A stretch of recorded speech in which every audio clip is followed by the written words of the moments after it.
the Liberty Bell here at Veterans Stadium in Philadelphia, Pennsylvania. A capacity crowd on hand tonight for the Philadelphia Eagles and the Washington Redskins. Both, of course, part of the NFC Eastern Division, where the New York Giants lead at 9-0. And the crowd can't wait. A capacity crowd at Veterans Stadium. Noisy. They understand full well the importance of this one for the Eagles, whose season may hinge on this game. Roger Ruzek puts it in the air. And it's Walter Stanley for the Redskins. From the 6 out to the 21-yard line. And the Redskins begin from there, improbably, with Jeff Rutledge. Mark Rippon started the season. He's hurt on injured reserve, ready to come back. Stan Humphries didn't have it. He came out last week, and Rutledge provided the miracle finish. We'll see Biner start, and a lot of Gerald Riggs, of course. Then the posse, the 3 wideouts, Monk, Sanders, and Clark, coming off a brilliant game. The tight end is Don Warren. And the guys up front, that is an excellent offensive line. Lachey and Grimm and Bostic and McKenzie and Simmons.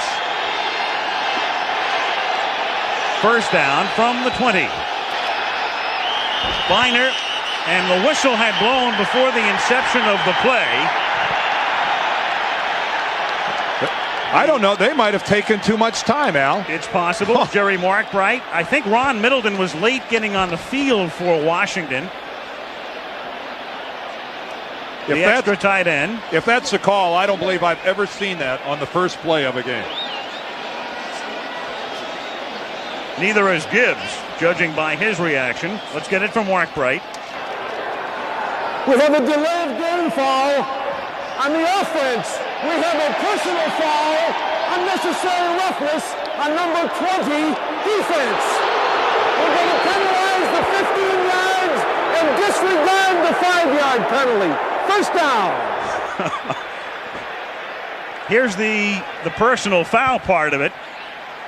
And here comes Andre Waters, number 20, and throwing the elbow into the face of Ernest Biner, and immediately the Eagles are assessed the foul. Andre Waters, we've talked much about him over, past several years. He plays this game wildly intense. He was fined recently by the commissioner for banging into a player in our game a couple of weeks ago, and we're going to be hearing more about him tonight already. We caught him with a personal foul. Ernest Biner on first down takes it up to the 37-yard line. It'll be 2nd and 8, and let's take a look at this Philadelphia defensive alignment.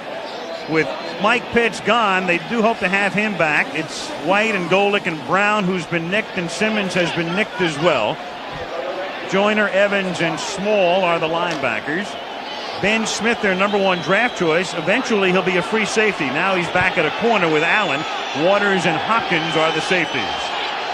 2nd and 8. Redskins from the 37-yard line. And this is Biner, the one-time Cleveland Brown in his 2nd year with Washington. Out to the 41-yard line. Seth Joyner meets him at that spot, and it will be 3rd down and 4. And I mentioned we'll see a lot of Gerald Riggs. They will alternate with Biner and Riggs coming out of the backfield. And Kelvin Bryant as well on 3rd down plays, such as the one upcoming. Bryant really got back into the offense last week against Detroit. 5 receptions. He missed all of last year with a neck injury, but he has really worked his way back into it. Good receiver out of the backfield, number 24. 3rd and 4. Skins, as usual, show a lot of motion. Monk is on the move. Good rush, and Rutledge has his pass tipped and incomplete, intended for Ricky Sanders, and Mike Golick was the guy who got his hand up. Brother of Bob Golick of the Raiders, who had a huge day yesterday with 11 tackles against Green Bay. Well, if you don't get a lot of penetration, at least jump and get off your feet and get your hands in the air, and that was Mike Golick right there. He really was a good 3 yards away from Rutledge, but he timed his jump perfectly. Good eye-hand coordination. Ralph Mosienko has to short hop it. Picks it up. Anthony Edwards is back to receive the kick for Philadelphia, but lets it bounce. The Eagles have been having problems running back kicks. The Philadelphia Eagles, led by Randall Cunningham, coming off a huge day against New England. 240 through the air, 124 on the ground. Heath Sherman is really developing. Byers listed as a running back, but he's more of a receiver and a blocker these days. Barnett and Williams are the two rookie wideouts. Keith Jackson rounding into midseason form after a long holdout. And there are the guys up front. A lot of pressure on Singletary tonight, trying to handle Charles Mann. From the 23-yard line, Heath Sherman slides to the outside and picks up 5, taking it to the 28-yard line where Greg Minuski, the middle linebacker, makes the stop. Now the Skins. Mann is the guy to watch, and we'll talk about Dexter Manley, who might be eligible to come back next week and be reinstated. But it's Williams and Grant and Cook forming the rest of the line. Collins is the rookie out of Penn State with Minuski and Wilbur Marshall. And the secondary, they've been picking on Mayu a lot. Green is the all-pro, Walton the hard hitter, and Bowles is the free safety. 2nd and 4 from the 29-yard line. Sherman, who rushed for over 100 last week, to the 30-yard line where Wilbur Marshall makes the tackle, but that's the end of the play. I think Wilbur knows that's all for show, and here we have a fight right off the bat. With the rookie Collins involved in it, Andre Collins, who was their top draft choice. They picked him in the 2nd round, and he and Reggie Singletary have at it. It was really a beautiful job of fighting off a block by Wilbur Marshall. Watch the former Bear get upfield and fight off the block of Keith Byers. He gives a little ground, but then right back in and a punishing hit on Heath Sherman. One of the busiest men here tonight is going to be Jerry Markbright. This is always an intense rivalry between these two clubs. Geographically so close. And boy, they get after it. I think every one of these players brought an extra chin strap tonight. We're 3 minutes into the game, no score. 3rd and 3 for Philadelphia. Cunningham's first pass is too high, intended for Heath Sherman. Minuski covers on the play. And so each team's first series ends with a punt. Buddy Ryan will send his unit in with Jeff Fiegels to boot it away. Fiegels, meanwhile, doing a good job. John Telchik is ready to come back, but Fiegels owns the job, so they have not activated Telchik. This is a wobbly line drive. Stanley from the 33 and back to the 49-yard line. A 15-yard run back. Redskins have the ball at their own 48. 11:45 to go. Opening quarter with no score. And Rutledge, who threw very well on similar patterns last week, that out route to Gary Clark on the near side, and Clark takes it in at the 44-yard line for a pickup of about 8. Waters and Joyner cover on the play. There is Walter Stanley, who returned that punt and remained on the ground. He got up and took one step, immediately went back down. Watch how he gets his legs twisted underneath him here. He goes into the air, and then right there, you can see him. He's coming down to the field, and his legs are trapped back underneath him. Not sure if it's an ankle or a knee. They were looking at both. Rutledge does not have what you would call a gun for an arm, but he has great timing, and he releases the ball on the break. He can't smoke it like a lot of quarterbacks, but the timing is good. As you can see, he's right there, and he was absolutely incredible last week against Detroit. He comes back with it again. Here's Biner on 2nd and 2, and Ernest can't find much room, and he is stopped short of the first down. Setting up a 3rd and about 1.5 yards for the Redskins. Biner and Riggs are both in the backfield on 3rd down and 1. And this is Riggs, and he appears to be stopped short of the first down. So the Eagles converge to stop him shy of the first down at about the 43-yard line. At least 1 yard short. Seth Joyner led the charge. What a great effort by Seth Joyner, who comes all the way across the formation.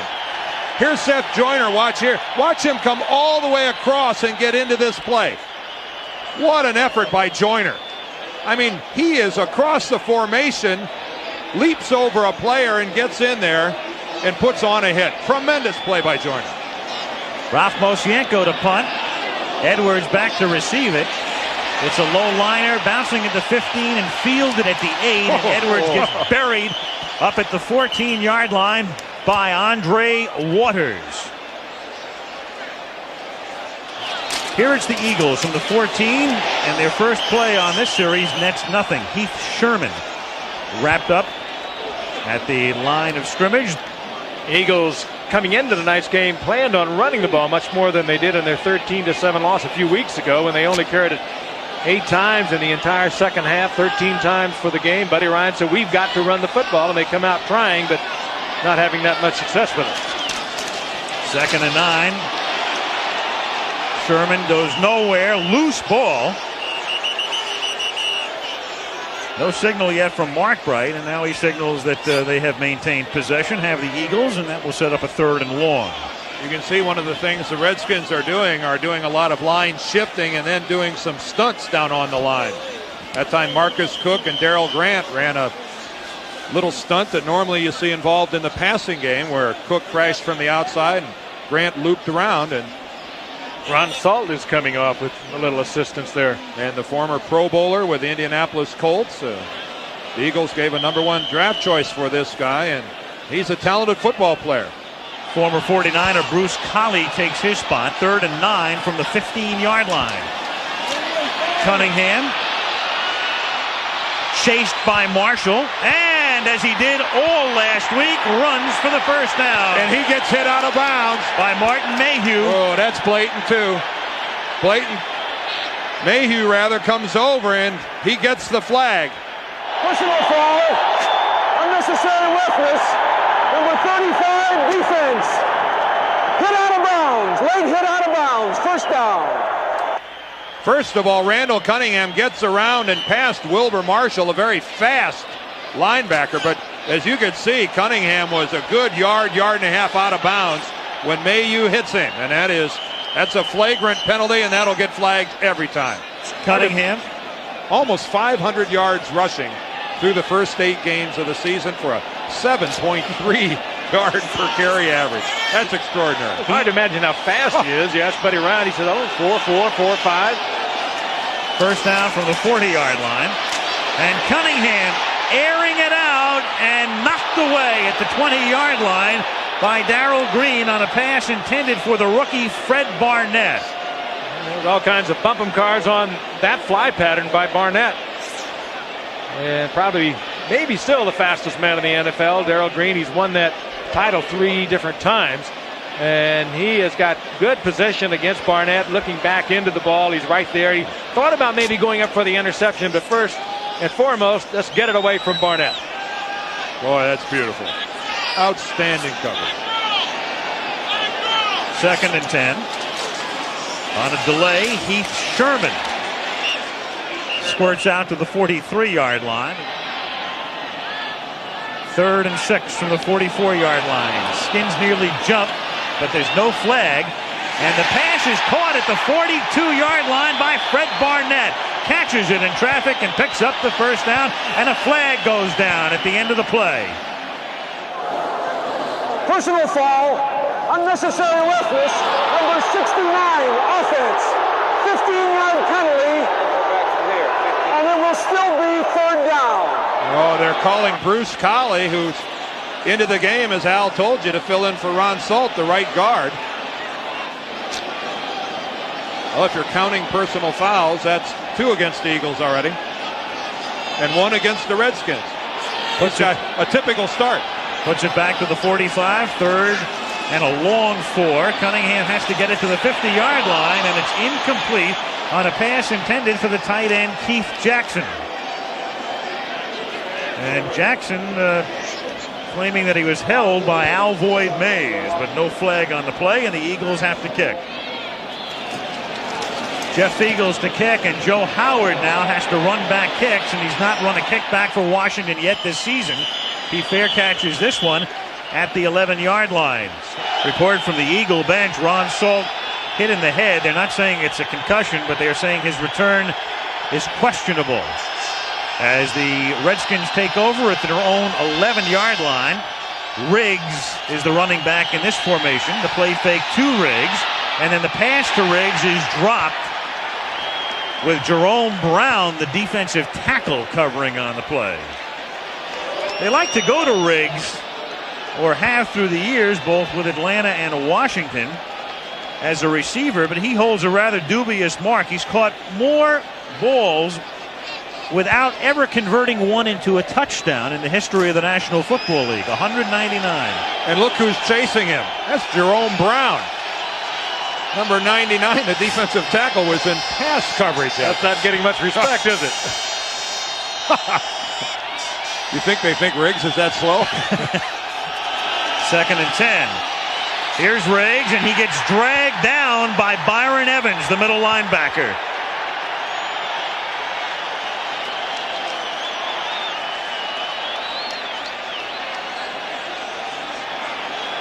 Evans, who this year has really developed into a fine middle linebacker. About midway through last year, he really picked up on the Buddy Ryan scheme of things. Gets a good read. Of course, his key, you could see he was looking right into the eyes of Gerald Riggs. They give him the draw, and he's all over Riggs.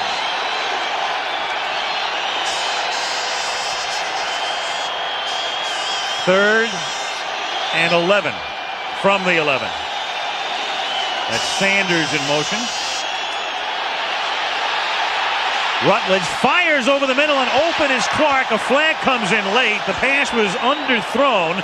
Rutledge gets decked, and we've got a penalty. Holding number 26, defense, automatic first down, 5 yards. I think Art Monk that time was squared up on Ben Smith, number 26. Yeah, I think he's got him pretty good. What do you think? Well, Ben, if you're going to hold a guy, hold a guy. The Eagles were in a blitz defense. The Redskins picked it up, and of course Ben Smith knew that he had individual coverage on Art Monk, and he got himself all wrapped up around Monk, and the Redskins out of trouble, and they pick up the first down. 1st and 10 out at the 16-yard line. Here's Riggs, stopped for next to nothing by the middle of the Eagle line, and also the linebacker Jesse Small coming in to help out. Jeff Rutledge, the only man in the history of this league to play at least 10 years and not throw 500 passes. He's only had 10 starts over that 12-year career. Had a couple with the Rams, 8 with the Giants. He's in a category. Mark Herman and Matt Cavanaugh are two guys who are close in that regard. To show you the company he's been keeping. 2nd down and 10. Riggs flagged down again. And Riggs takes it out to the 18-yard line. Stopped by Jerome Brown and Andre Waters. Are these guys hitting each other or what? I mean, this is as intense a game as we anticipated. I think it's going to be a long night for this guy.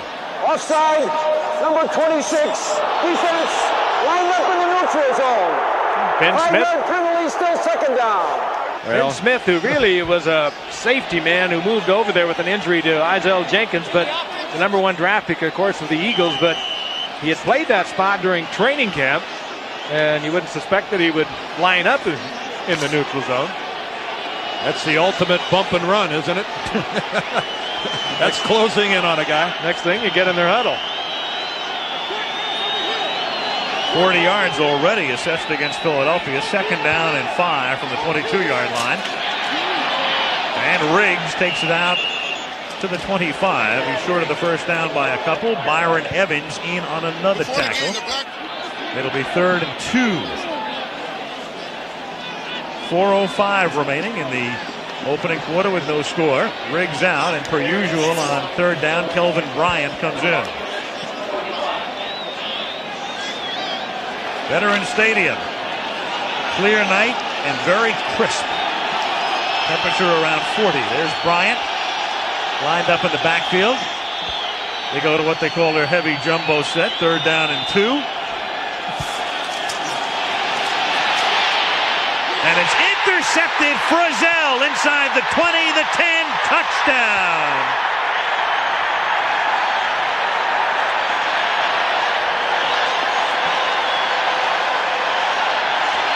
Rutledge looked upfield, misread it. He was under pressure. Mike Golick. And Frizzell, who comes in the nickel for the Eagles, stepped in front, takes it into the end zone. Roger Ruzek for the point after. And the Eagles take the lead 7-0 with 3:32 left in the opening quarter. Take a look at the pressure we spoke of a moment ago. There is a switch. Number 90 is Golig. Rutledge really wanted to take that ball downfield. He had no opportunity. Now he sees Golig. And Jenkins is there for the touchdown interception. And it's Buddy Ryan football. Disruptive, forcing you to do something before you want to do it, forcing you into the mistake. Just an underthrown ball. There is the pressure. He wasn't hit as he threw it. He got hit immediately afterwards, but still, that's an error that Jeff Rutledge has to bear and bear alone. So Ruzek to kick off again, 7-0 Philadelphia. When these two teams met last, for the only time in the Buddy Ryan regime, the Eagles did not create a turnover. Skins won the game 13-7. Tonight they create the turnover and cash in. Ruzek's kick. Howard has trouble with it and then downs it in the end zone. You touched on something there, Al, about this Philadelphia team this year. Last year they had 56 turnovers for a plus 24, and coming into tonight they were -2. And that is not characteristic of Buddy Ryan coach teams. Now the Redskins from the 20. There it is in '89. The Eagles created 3.5 turnovers a game, almost 1 a quarter. This year, 1 3/4 per game, or exactly half of what they did last season. From the 20-yard line, Rutledge throws, and the catch is made on the far side by Gary Clark. He's wrestled out by Eric Allen. And let's go back to the touchdown. Yeah, let's go back and look at that. I want to show you something. You know, we talked about how complicated is Buddy Ryan's defense. Look at this right here. 9 of the 11 players are inside the hash mark, and then they'll react to whatever formation Washington sets up. Here goes Washington motion. Look at all the movement and the resettling into other positions by the Eagles. I mean, they look thoroughly confused, and yet defensively, William Frizzell steps in front of the ball and scores a touchdown. It's a little more complicated to play defense than some people might think. First down, and it's batted down and almost picked off, and that's Mike Golick again. Golick, who's getting to play a lot this season in the absence of Mike Pitts, and it's the second pass that he has deflected. Further to what you were saying, Dan, for the Philadelphia Eagles, they come in with about 15 to 20 different defensive fronts that they're going to put up. And one of the things that the Redskins, and they have been very successful against the Eagles, particularly Joe Gibbs, he's 7-2 since Buddy Ryan came here in '85, they show so much movement. And you saw what happens. The Eagles have to react to it. They continue to show that movement. Sooner or later, they're counting on getting that man isolated or someone blowing a coverage, and they'll get the big play. 2nd and 10, and here's Riggs breaking a couple of tackles. And the longtime Atlanta Falcon running back takes it out to the 36. Riggs now in his second season with Joe Gibbs' Redskins. And you'll recall through the years they've had great success out of the backfield with Riggins and then George Rogers. And then it looked like Timmy Smith would be their guy, but he faded quickly. There's Ed Simmons, the right tackle, working against Reggie White, the great one. Again, Seth Joyner, the first guy in there on the tackle. Reggie White, a complete player, run and pass. 3rd and a very long 5 from the 37-yard line. Look out. Rutledge hit. Nearly has it intercepted. He's very lucky that Wes Hopkins didn't pick that one. And that's one of the many hurries by Reggie White. Dan touched on something earlier. He has not had a sack against the Redskins in the last 6 games, and that's partly because the Redskins always have a couple of guys working on him. They'll have a tight end helping the tackle, and this time White around the corner. And Simmons doing a pretty good job, but White again forced Rutledge to release it before he wanted to. And it was almost picked off. So Rutledge is 2 for his first 7. Moshienko already punting for the 3rd time. A wobbly floater fielded at the 29 by Anthony Edwards. And he runs it back to the Eagle 35.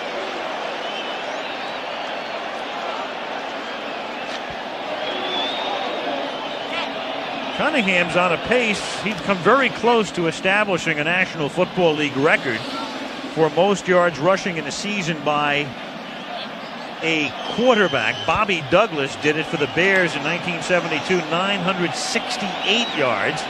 And Cunningham is just about halfway there at the halfway mark of the season. Randall throws, and that's incomplete, intended for Keith Jackson. And so Cunningham is a cold 1 for 5. Guys, I touched on it in the open, but I mean, Frank, you've been around this game for so long. I mean, to think that this guy right here has the capabilities of having a 4,000-plus yard season throwing the ball and 1,000 yards running the football. I mean, that almost defies description. And, of course, he's with the right coach, too, Dan, and Buddy Ryan. Buddy Ryan, after the first couple of games, said this is not going to get it. We're too disciplined. Let's let Randall do what he wants to do. They've gone back to it, and they've turned their season around. Heath Sherman gets tackled by Todd Bowles. Well, Cunningham is there. He's their leading ground gainer. He's averaging, coming into the game, an amazing 7.3 yards per carry. League average is exactly 4. And as much running as he does, scrambling around, this is his 51st consecutive start tonight, going all the way back to the strike. I mean, he is a physical marvel. He gets hammered, he gets hit, and he always pops up.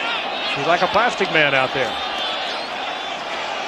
On 3rd and 8, Cunningham under pressure, and he gets sacked back at the 22-yard line. Nobody picked up Monty Coleman. The 12-year veteran comes flying through and creates the sack. Final minute, first quarter. Eagles on top, 7-0. And Fiegels is going to run with the ball. He has to get to the 35 for a first down, and not even close. And then he throws it.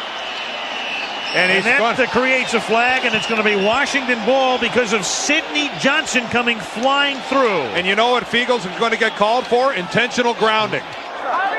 Intentional grounding on number 5, Philadelphia. 10-yard penalty from the previous spot. The down counts. First down, Washington. There's Al Roberts, the special team coach. He can hardly believe this has happened. Watch what I was talking about just a moment ago. The pressure comes on Fiegels, and he gets away from that. He does a good job reading it right there. Now right here, he should have kicked the ball. Yep. Yeah, right there. Fiegels had all the time in the world after he broke out to the right side to kick it. And the Redskins created that with just a 5-man rush from the 12-yard line. Riggs takes it down to the 8. I mean, they were trying to set up a return, rushing only 5 and sending 5 others back to help block on the potential return, and they're able to create a situation where they can cash in and tie the game. And Riggs is shaken up. That'll bring in Ernest Biner for Riggs, who limps out. And one thing the Eagles are probably aware of, the Redskins down here on second and long yardage, when they get down around the end zone, they like to think about their tight end. That's going to do it for the first quarter. So Washington knocking on the door when the second quarter begins after the first 15-minute section. We start the second quarter. It is 2nd and 6 for Washington from the Philadelphia 8. Eagles on top, 7-0 on a William Frizzell interception return. Fake to Biner, and Rutledge goes the other way, and the catch is made by Donnie Warren. It's a touchdown. He doesn't have to worry about it. Don Warren scrambling after the ball, but he was over the line and had possession, according to the initial indication, and it's a Redskin touchdown. Redskins love the tight end when they get down inside the 15, 10-yard line, and all he had to do with that football was get it over the plane of the goal line, and the question, did he have possession when he got it across? Let's take a look. Well, the ball severely underthrown by Rutledge. Did Warren have possession of the football? Boy, I don't know. I don't think he had possession. And we'll never know because they get the kick away before replay can call down. And the kick is good despite the high snap, and give the Redskins a lot of credit for hurrying to get that extra point kick before anybody could call down and say, let's have another look. Now, that's one of the quickest conversions I've seen in a long time. You tell me they're not getting sophisticated with this replay. Now, does he have possession? He has to be controlling the ball. He's lunging to get it into the end zone. Ball is loose there, but did it cross the plane of the goal before he lost it? I don't think that was a touchdown. I don't think he ever has control of the football. I don't see any way that Don Warren had control of the football and you two hit it squarely. They kicked that extra point so quickly, they had no chance. There's no way the replay booth got a good look at it in time to communicate down to the umpire to stop it.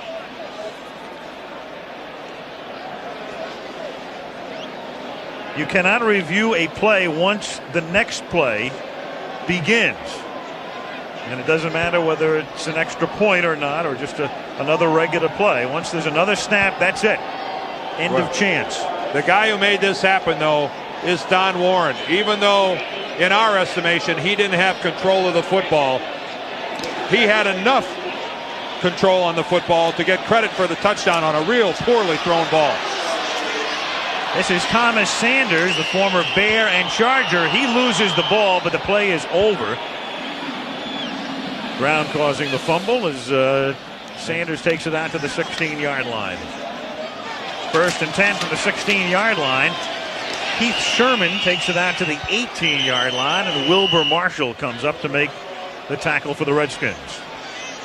You'll recall Marshall leaving Chicago, signing that megabucks deal with Washington.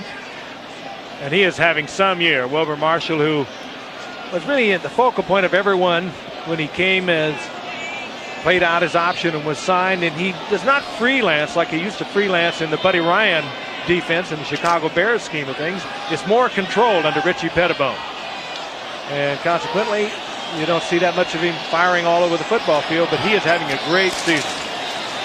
2nd and 8. Cunningham off the fake, sets up the screen. The pass, though, is high. Sherman makes a nice catch and turns it into a nice gain out to the 23. Give Sherman all of the credit on that one. This guy is good, and he is tough. Heath Sherman, one of the things he does so well when he runs the football is stay so low to the ground. And here he shows tremendous receiving ability by going up in the air to make a one-handed grab. Randall again puts this ball up high. And watch the shot that Sherman takes at the end here from Alvin Walton. Right there. 3rd and a short 3. And it appeared that the Skins jumped. In fact, there is a flag. A juggling catch is made by Keith Jackson, and he's out of bounds at the 47-yard line. Whoa, boy. Whoa, Nelly. Offside, defense, penalty decline, first down. It was a free down for Cunningham, and he knew it, so he was able to drill it in, even though the coverage wasn't all that bad on Jackson. It didn't have to be a juggling catch. A beautifully thrown ball by Randall Cunningham. And Keith Jackson, a bitter holdout, and many complaints about money here in Philadelphia, but he can play. 28-yard pickup. Sherman breaks a tackle and turns what would have been a 2-yard gain into a gain of about 5. Run out of bounds by Alvin Walton. The kind of hitting we're seeing tonight is sort of self-generating. We saw it from the very moment, and it's just continued to build and build and build. Well, you better hit to survive. That is the way you do survive in this game. If you choose not to participate in this one from a hitting standpoint, you'll get knocked out of the game. Lost his mouthpiece at the end of this hit. Alvin Walton again. One of the hardest hitting safeties in the game. 2nd and 5 from the 45-yard line. The toss to Sherman. He juggles, regains control, turns it into a first down. Almost lost it again, but he takes it to the 37-yard line where Eric Williams and Alvin Walton converge to stop him. Alvin Walton is killing people out here. Good move by Williams, sliding all the way from his defensive left tackle spot to be in on that tackle. But Buddy Ryan said, I want to run the football. We've got to run the football. We didn't do it last time in that loss, 13-7 in Washington. And so the man who gained 100 yards plus for him last week is playing the principal role tonight, and all of a sudden it's become effective. And when you can run the football, what the Eagles have not been able to do, you can throw it a lot easier. 1st and 10. Cunningham gets flushed. He'll run. Takes it to the 33-yard line. Dead ball, though. The line judge coming in, signifying the ground caused the fumble at the 33-yard line. Grant and Minuski converge on the tackle. 10:55 left, first half. Game tied 7-7. 2nd and 6. Eagles at the Redskins 33. Sherman, he's carried 10 times now for 30 yards. Takes that one to the 31-yard line. Keith Sherman in his 2nd year out of Texas A&I, and he's done very well over the past couple of weeks against Dallas and New England, averaging 5.5 yards a carry. We mentioned Keith Byers is more of a receiver and blocker now. And they've seen a lot of Anthony Toney in the last couple of years, but this is a job waiting to be won on a regular basis, and Sherman putting in his bid.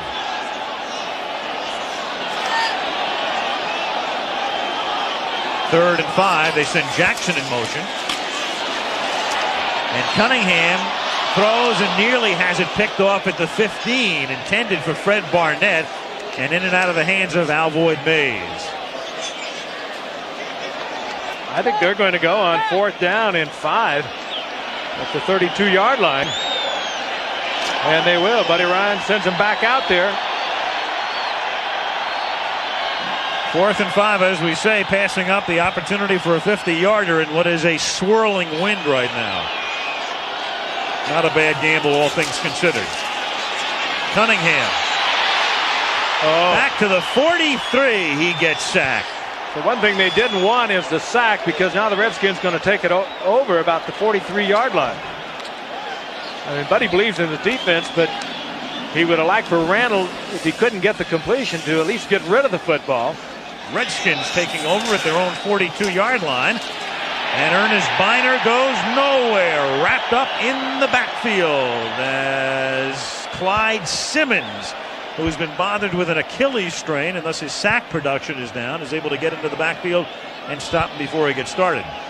Simmons, who led in sacks a year ago, has really come on in the past couple of weeks. He's getting healthy, and that time it appeared as if Jeff Rutledge changed the play at the line of scrimmage.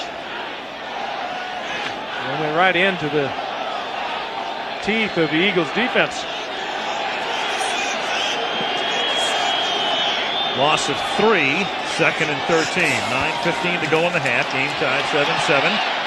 Backside screen, and it's a good thing that he dropped it, because that would have been a loss. Ernest Biner dropping the football. And it will be 3rd and 13. Eagles all over that one. They had Byron Evans out picking up the screen man, Biner, and they had Simmons right in the face of the quarterback, Jeff Rutledge.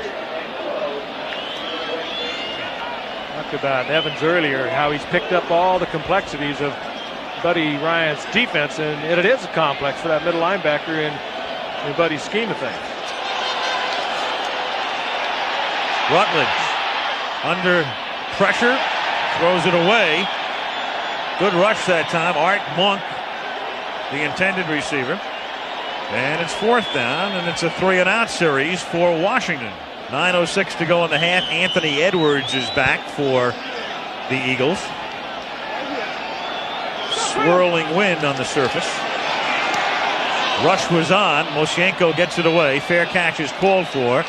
Edwards makes it. And Moshenko, Al, is hurt. He got hit at the end of that play.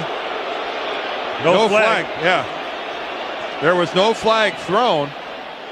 There is Roger Vick in the circle. Now watch him here as he goes in. He's really not blocked in by a Redskin. He just loses his footing, slides into Rolf Moshenko, and the Eagles dodged the bullet. No flag on the play. Eagles start from their 22, and Keith Jackson makes the catch and gets hammered out at the 27-yard line. We talked about them. There is Moshenko. Yeah, I think more importantly, Frank, than the penalty, because I think that would have fallen into the running into the kicker category, which would have been a 5-yard penalty. It would not have given the Redskins a first down, but we'll have to see how effectively Moshenko is able to punt throughout the rest of the game. Meanwhile, the Eagles have been able to do very little offensively, as you saw. Their only score coming on Frizzell's run back of an interception.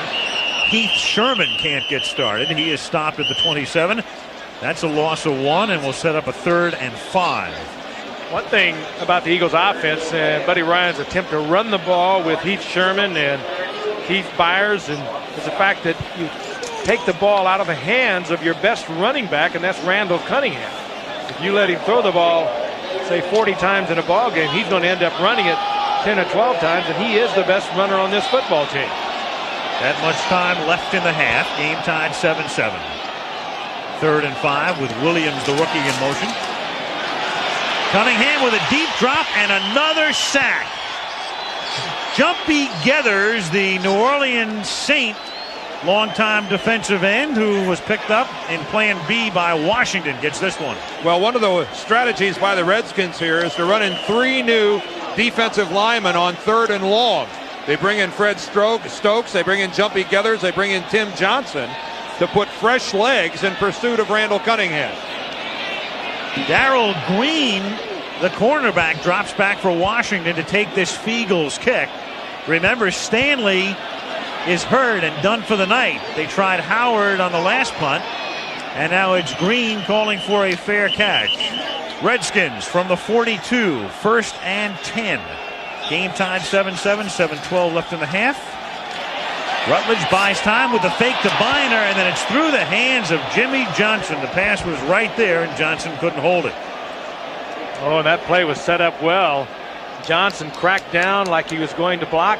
The fake to Biner, and Johnson came off the block, and he was wide open. And the ball looked like it was back behind him a little bit. You know, you got to give Clyde Simmons a little credit there. He gave Jimmy Johnson a shot as he was trying to release off the line and disrupted the timing of that play a little bit. Clyde Simmons, number 96, is very active here in the first half. Rutledge is 3 for 11. 4 for 12 now as Sanders makes the catch. And he is run out of bounds by Joyner. That's only the 3rd catch made by a member of the posse tonight. We're talking about Clark, Sanders, and Monk. Last week, those 3 combined for 32 receptions. And this one only for a yard. And last week they had 432 yards combined against Detroit. As I said earlier, this is not the Detroit defense they're looking at tonight. And of course, to the right side, a total of 3 receptions between the 3. Big difference. Tonight, the posse has been playing possum to this point. Oh, Al, you're something. Oh, yeah, right. 3rd and 9 from the 43. And that's incomplete, intended for the leaping Gary Clark. And at that time, it was Reggie White who forced the issue, decking Rutledge. And Gary Clark, though, was open on the play, and that is a throw that Jeff Rutledge should make. Watch Gary Clark. He'll go down, plant the foot, make his break to the sideline, and Ben Smith giving him all sorts of room, but yet the ball a little too much out in front of Gary Clark. Meanwhile, there is a fake punt here. The pass is thrown. Brian Mitchell throwing it. Jimmy Johnson, the intended receiver, as they had Mosienko in the game, to fake the punt, comes limping off, and that doesn't work. Whoa, boy. The short snap here to Mitchell. And the problem is that he's forced to retreat. Nobody blocked David Bailey, number 93, a defensive end for Philadelphia, who comes in and forces Mitchell to make a bad toss. You get the feeling that's one that Joe Gibbs will file away. Oh, on your own side of the 50, a fake punt. Yep. Very, very risky. Fake punt and a kicker who is clearly hurt, Mosienko. Yeah. This is Heath Sherman, and they've been burying him left and right tonight. Eric Williams is right there. That injury could be one of the determining factors in going with the fake punt. It'll be interesting to see who they try to come back with when they have to punt again. I mean, if Joe Gibbs, by running that fake punt on his own side of the 50, is telling us that Mosienko is hurt, too hurt to kick, well, then it's going to be interesting to find out who the Redskins employ next time they do punt. Maybe Chip Lohmiller, their field goal kicker. We'll see. That's Wayne Sevier on the left with the gray hair, the special teams coach. 2nd and 11, and Cunningham gets buried again back at the 49-yard line. Raven Caldwell, and that's 4 sacks already for Washington. Well, the last time they met 4 weeks ago, they sacked Cunningham 5 times, so they are picking up where they left off. And one of the few teams that have been able to contain Cunningham, keep him in the pocket. They have just given him literally nowhere to go tonight. 3rd and 18. They have to get to the skin 33-yard line, and Cunningham has it knocked down at the 11. Intended for Calvin Williams. He was well covered. Al Voigt-Mays got a hand on it. Feagles to kick. This time it's Joe Howard back to receive the punt. We assume he's going to kick. Yep.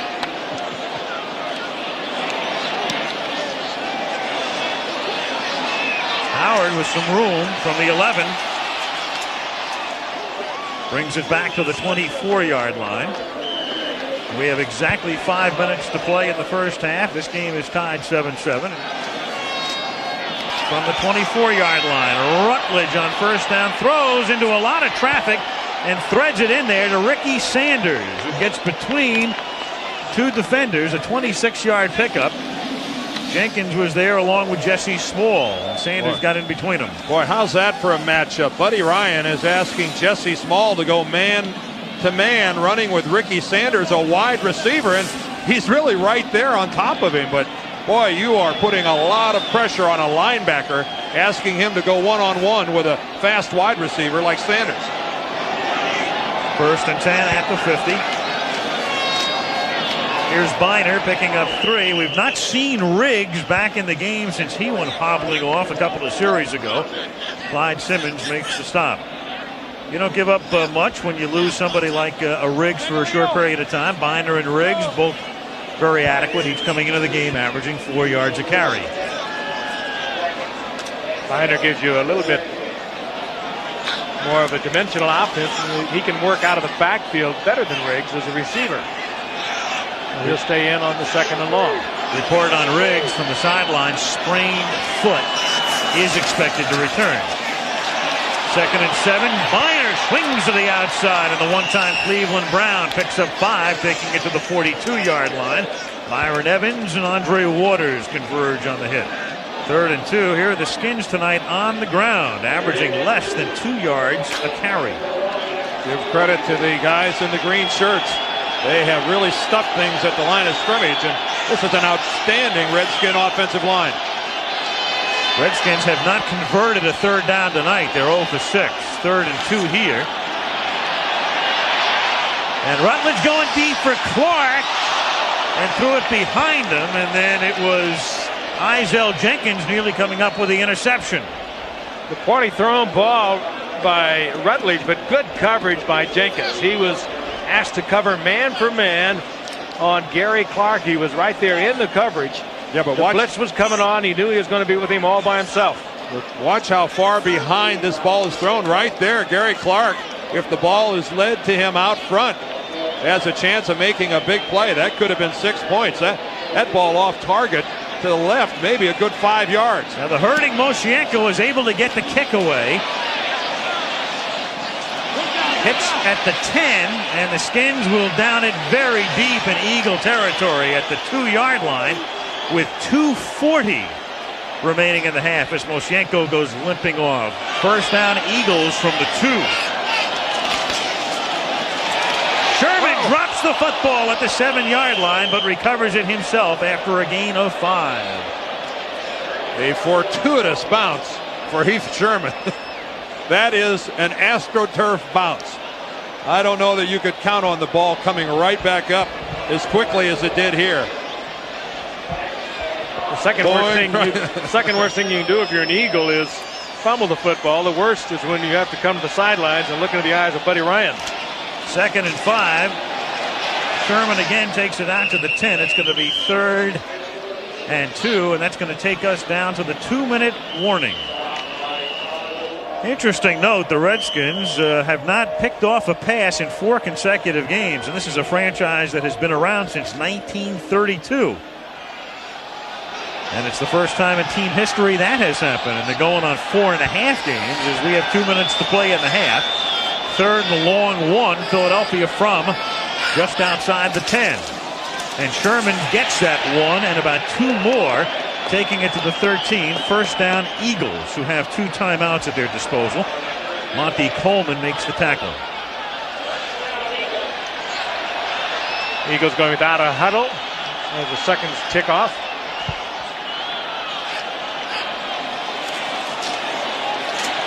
Cunningham stepping up.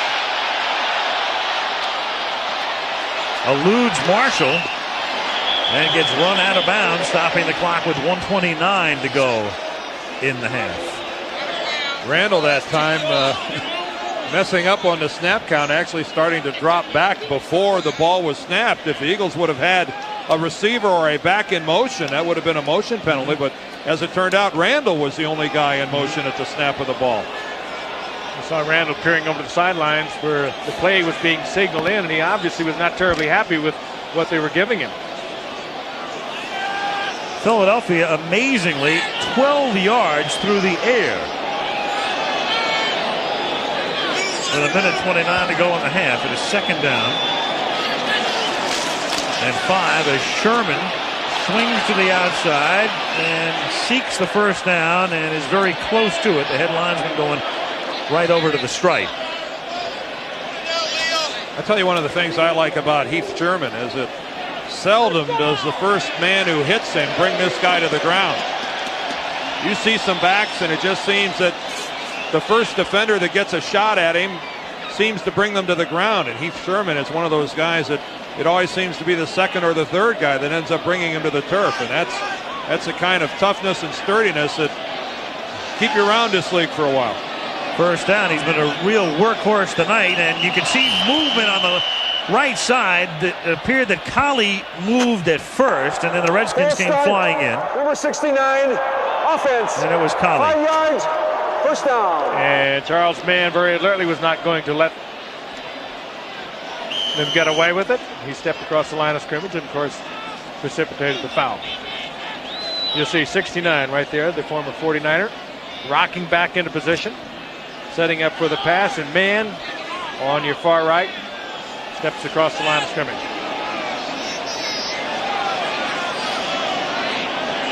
First and 15 from the 19. 1:23 to go. Sherman's 17th carry of the game takes him out to the 29-yard line. Wilbur Marshall in on the tackle. Well, Wilbur is playing a great game. I mean, this is as good a half of football as a guy could have. Unless there's Derek Thomas and have 8 sacks and a half or something. Cunningham fires to Keith Jackson, and that's a first down out to the 47, and now they can think about taking a timeout. Meanwhile, we've got a fight at the 32-yard line. Jumpy Geathers got into it. Randall grabbing an official and calling timeout as the Eagles move up to midfield. Richie Pettibone heads the defense. He's also the assistant head coach of the Redskins under Joe Gibbs. His defense taking a look at the Eagles moving now as they've taken it to the 47. They have 1 timeout left and 51 ticks remaining on the clock. Cunningham, nice touch. Byers makes the catch. Takes it to the Redskin 38. Tackled by Brad Edwards. Up they come without a huddle. Conserving that remaining timeout. Cunningham has to ground it 30 seconds. Redskins, up until now, have taken Byers out of this football game. That was his first reception. He is the leading receiver for the Eagles. Not a great offensive show on the part of either ball club, but you just get the feeling it could explode any moment when you watch number 12. Keith Byers, Frank, talk about what he can do. I mean, this guy plays some tight end, some wide receiver, some running back. Superb blocker. Both running and receiving. He's not only that, but he's the commissioner of their bowling league. Second and 10. Catch is made by the rookie Fred Barnett. Great little spin move to fake Green out. Nice. And he's out of bounds at the 20. That's an all-pro move by the rookie from Arkansas State. Nice. Gave a little fake to the inside, but he knew all along he had to get out of bounds and stop the clock. That was a superb effort. That would be a smart play by a 10-year veteran. If that was a Steve Largent or someone of that caliber. But look at this, back to the sidelines. Hello, goodbye. Well, they see a great future for Fred Barnett, 6'3", 200-pounder. You saw a great move. First down from the 21. Cunningham to Byers. Great touch again. He stays in bounds. Clock runs. Edwards makes the tackle. They have to now take their last timeout with 12 seconds remaining. Well, we talked about the lack of offense. This drive started at the 2-yard line. Randall Cunningham at his best. From the 12, remember 12 seconds, no timeouts. Cunningham has to put it into the end zone and has it picked off, all things, by Martin Mayhew.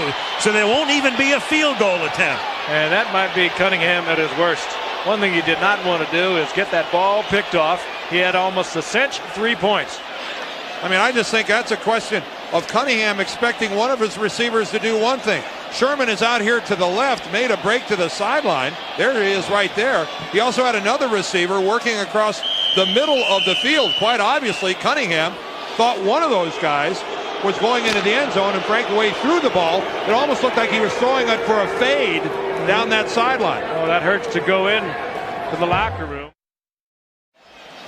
Roger Ruzek will kick off for the Eagles, who blew an opportunity to kick at least a field goal to take the lead at the end of the first half when Cunningham was picked off. Really ruined what had been a nicely executed drive all the way down the field. There's a bouncer fielded at the 29-yard line. I believe that's Kurt Gouveia who takes it back up to the 44. Now there's a guy who had no intention of making a cut. Gouveia took the ball, put the head down, and took off. Washington at the 44-yard line. And Ernest Biner picks up about a yard, and we'll keep an eye on Gerald Riggs, who was shaken up and sprained his foot in the first half, and we have not seen him since. Numbers through the first 30 minutes of play. So much of that Eagle yardage came on that final drive of some 78 yards. With no points at the end. I think it's safe to assume it's been a long time since the Redskins were held under 100 yards in offense in a half, 78 to be precise. Only a third of his passes have been completed. Jeff Rutledge. Here's Biner again. Out to the 48-yard line. And it will be third and about 6. Byron Evans makes the tackle. There's Mark Rippon on the Redskins sideline, having some coffee or hot chocolate before the game, telling us that he'll be back practicing this week with Washington and fully expects to play next week. Of course, Joe Gibbs will have the final say-so on that, and he is a big man. Third and 6 from the 48-yard line. Heavy pressure. Jesse Small whacks him as he gets rid of it, and it's incomplete.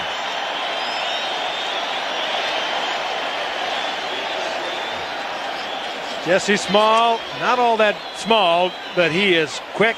You saw him earlier covering a wide receiver. He comes absolutely. Here's Small right here, and there's Don Warren. Take a look at this. Warren just falls down. Never touched him. Don Warren trying to back up. Looked like he caught his heel on the turf and fell down. Mosienko's punt fielded at the 9 by Edwards. And he runs it back out to the 18-yard line. He is tackled by Minuski. Well, Buddy Ryan made an interesting choice here in the second half. It was his choice to receive or defend a goal, and he elected to defend this goal here in the third quarter. So the Redskins wind up receiving both kickoffs tonight. And Philadelphia starts this drive from the 18-yard line, and it's Heath Sherman for next to nothing. A gain of 1, 2nd and 9. I mean, interesting in many ways. The wind is swirling here in Veterans Stadium. I don't think that the fourth quarter will offer much of an advantage for Philadelphia. I don't know how you could predict from which direction the wind might be coming. You can see the wind at the top of Veterans Stadium is very predictable, but it's much different down on the floor of the field. It has been an extremely windy day here on the East Coast all day. On 2nd and 9. Keith Jackson makes the catch, fights to get the first down, but he is stopped a half-yard short by Monty Coleman. Monty Coleman, one of the few linebackers you would say that is not making a mistake in trying to cover Keith Jackson with him at least short. Coleman with the great speed we talked about earlier. Jackson fights into him and then breaks away from the pressure, and Cunningham is right there with the ball. 3rd and inches at the 28-yard line. Myers lines up on a wing to the right, in effect the third tight end, and Heath Sherman exploits the right side and breaks one all the way out to the 48-yard line behind a Bruce Colley block. Buddy Ryan came into this game and said, we're going to run the football. We didn't do it last time. He felt it cost the game. Gets a good block out in front by Tony. Breaks back.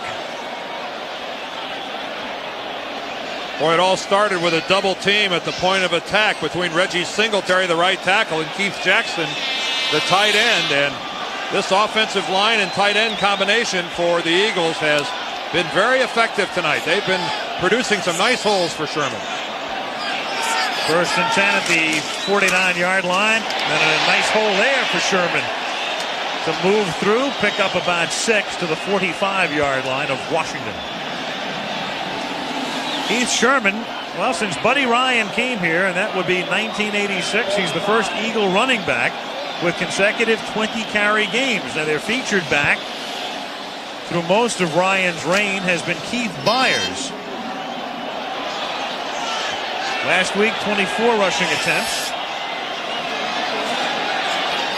And tonight, over 20, and adds a few more as he takes it to the 42. And we talked about the evolving of the Philadelphia running backs through the years. Byers is now pretty much a wide receiver or a tight end or an H-back or a blocking back or whatever you want to call him. Keith Sherman trying to win the job on a full-time basis. 3rd and 1. Byers in motion, and Sherman was leaning forward, and this is Anthony Toney, and we've got a flag down. That's Toney's first carry of the night, but you can see Sherman was leaning forward, and it should be a motion call against Philadelphia. Mickey Schuler, the tight end, was also one of the guys moving at the snap of the ball. We have an illegal shift offense.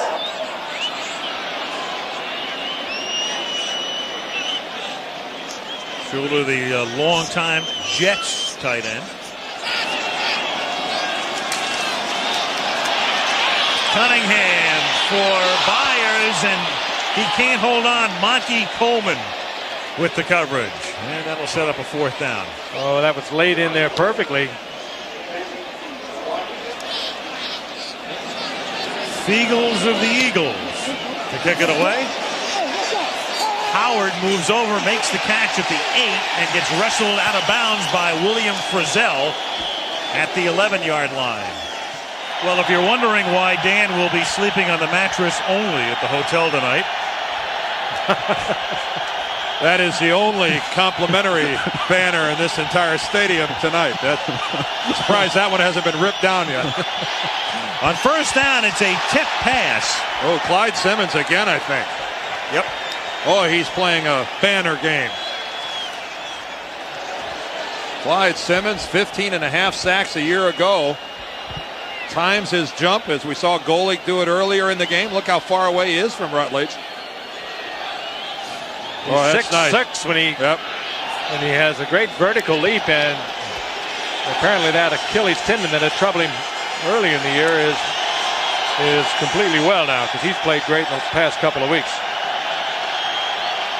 The Eagles sending people everywhere. 2nd and 10 Redskins. Sanders in motion from the 10. Look out. Sack at the 3. Reggie White.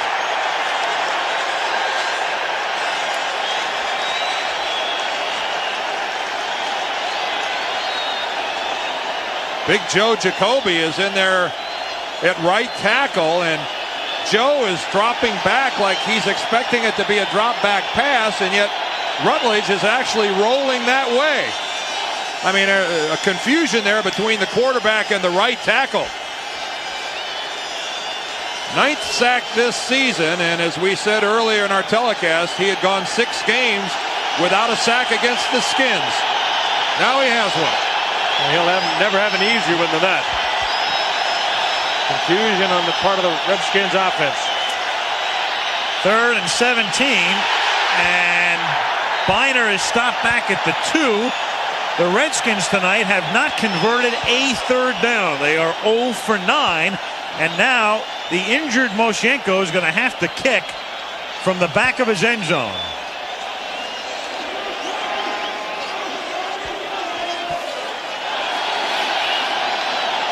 We also have Jerry Markbright indicating a penalty against Washington that was declined.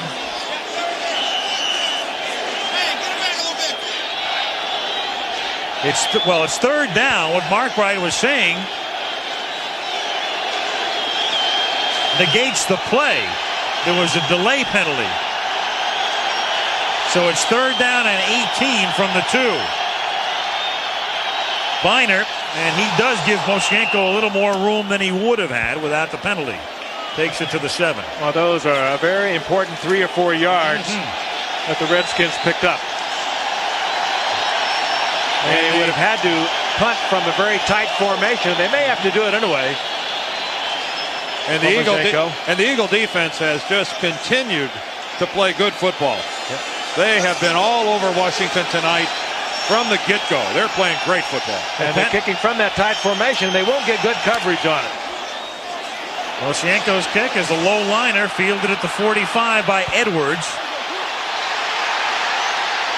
And Edwards takes it back to the 33-yard line.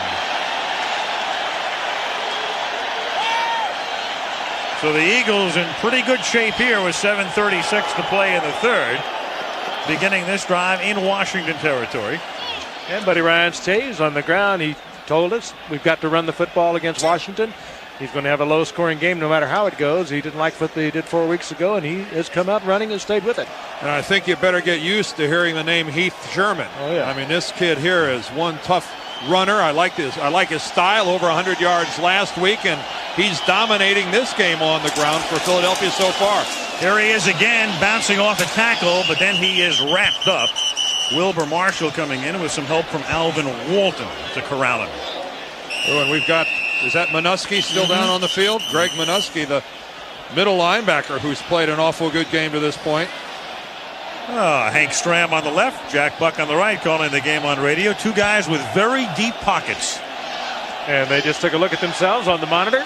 It's Greg Minuski, the middle linebacker. Yeah. They continue to look at the left knee of Minuski. Was unprotected this year by the Redskins. I don't think they were too concerned that he would be leaving the Washington area.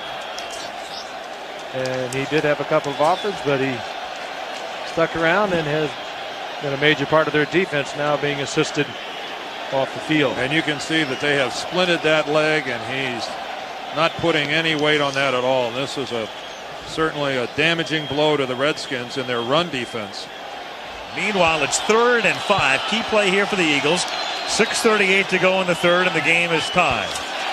And it's an inside handoff to Heath Sherman, who goes next to nowhere. He stopped at the 27-yard line. So it's 4th down. And the Eagles right now, if they opt to go for the field goal, are looking at about a 45-yard attempt into a swirling wind.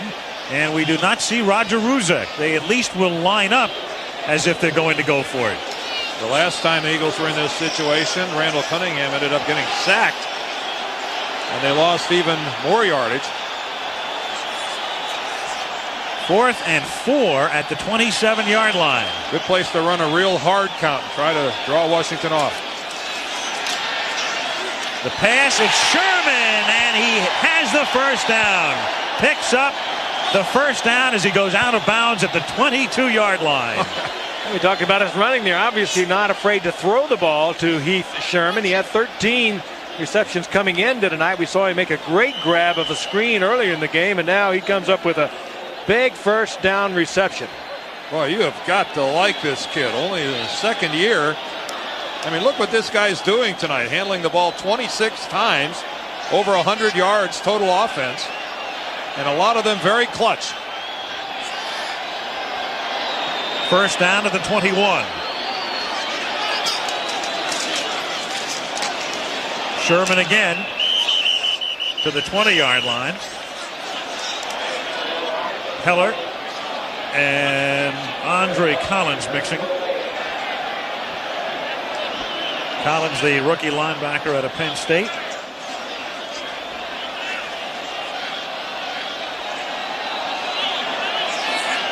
Second and 10. Fake to Sherman, and look out. Cunningham escapes the sack and gets to the 9 on a first down. Raven Caldwell had Randall Cunningham for about a 10-yard loss. I mean, we're talking about knocking Randall Cunningham, putting his lights out, unblocked, and Raven Caldwell comes away with nothing. And look what he does at the other end of this. Most quarterbacks will be spinning to the sidelines. He gave a move to the sideline, broke it back inside, and gets in inside the 10. First and goal for the Eagles. 4 minutes to play. Third quarter. 7-7 is the score. We ought to give Raven Caldwell Carl Banks' phone number. Here's Byers, and Byers is going to throw for a touchdown, but a flag is down. Heath Sherman makes the catch. That's his second touchdown pass if it stands. He threw one earlier this year, an 18-yarder. See about the call.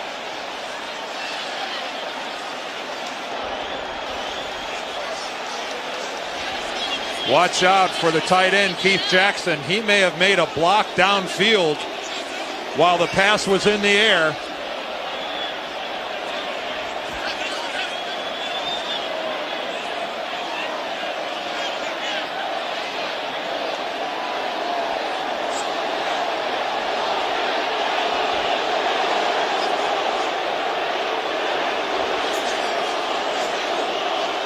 Well, Mark, right after checking with the back judge and now going to the head linesman. The side judge is also involved, the line judge.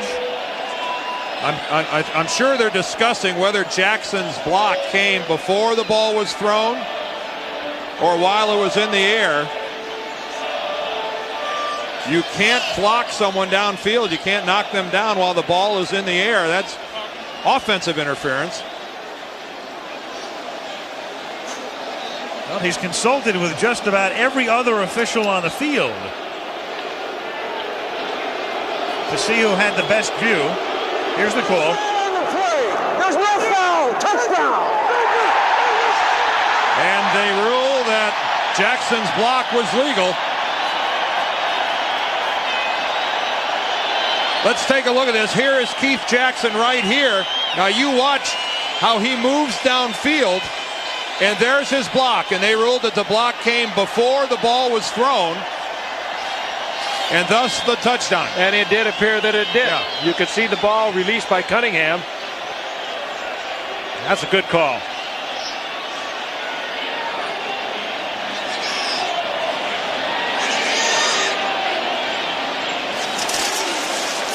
Ruzek to make it 14-7, and Byers for the season is 2 for 2. He threw an 18-yard option pass to Anthony Toney on opening night against the New York Giants and connects here. And the Eagles kept that drive going on that fourth down play, that pass to Heath Sherman, and cash in to take the lead. 3:51 remaining in the third quarter.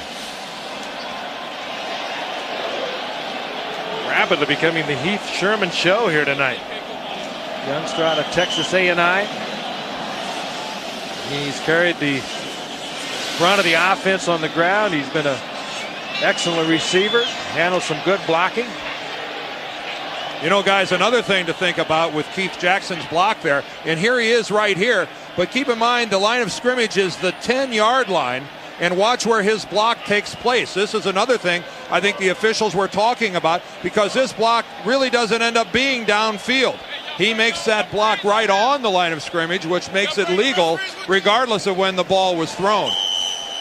And with a Randall Cunningham, Jackson is always prepared to make that block because he spins out of that backfield so often on the run. You saw the flag thrown, but then they picked it up, determining that his block was legal.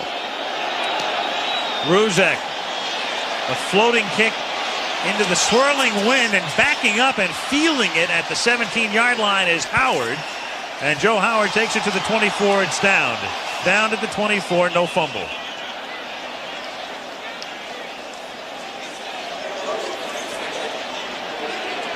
Byers threw a touchdown pass in 1986, and the two this season. One to Toney and one to Sherman. Talked about Byers earlier being the good blocker, running back, receiver. We left out passer. Monk in motion. Right. You're right, we did. 1st and 10 from the 25-yard line. And the pass, nobody is there. 88 isn't even in the game. That's Jimmy Johnson. But he was sure open, though. Going down the sideline. I really think that maybe Rutledge saw 88. I can't believe that. I think it's time for Stan Humphries to start limbering up. Eagles, meanwhile, with a 33-yard drive. And again, that 4th down play kept it going. There is Stan Humphries, who was the starter until Rutledge came through with his miracle finish last week. 2nd and 10 from the 25-yard line. The pass, and that is caught by Art Monk, and that's his first catch of the night. It comes near the end of the 3rd quarter, and he has now caught a pass in 109 consecutive games. Jesse Small in Rutledge's face on that one. Good read on the part of Rutledge, though. He picked up the blitz, got the ball out into the flat. Let's take a look. Bottom of your screen, number 52. And again, not enough Redskins to pick him up, but Rutledge was able to read it, get the ball to the receiver, but he paid a price. 1st and 10 at the 31. They've got Kelvin Bryant in the game. Again, Riggs is done for the night. Sanders in motion. Bryant and everybody else goes into the pattern. Wes Hopkins with a sack. It's picked up by Clyde Simmons, and it's a touchdown.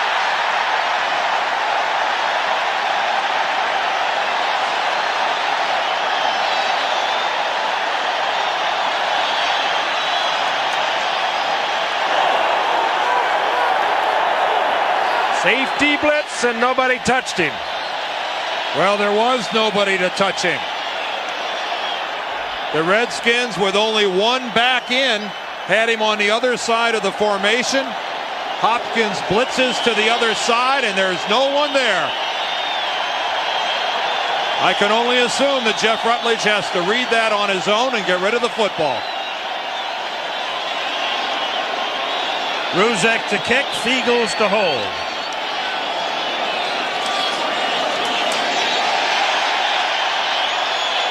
Two touchdowns for the Eagle defense tonight, and they lead 21-7. I think we understand now why Buddy wanted to kick off here in the 2nd half.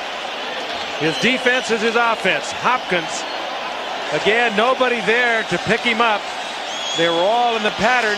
The Eagles reading the offensive set, bringing Hopkins, drilling Rutledge, and Simmons, who is playing a whale of a game for these Eagles, takes it in for the touchdown. I mean, take a look at this. Here's the lone back that can stay into block. Here's Hopkins, but look how everyone's occupied on this side. He's got that natural seam right in there. A well-conceived blitz right in the back. Wes Hopkins, and it's only fitting that Clyde Simmons be the guy that picks this up and runs it in. He has had a superlative game here tonight.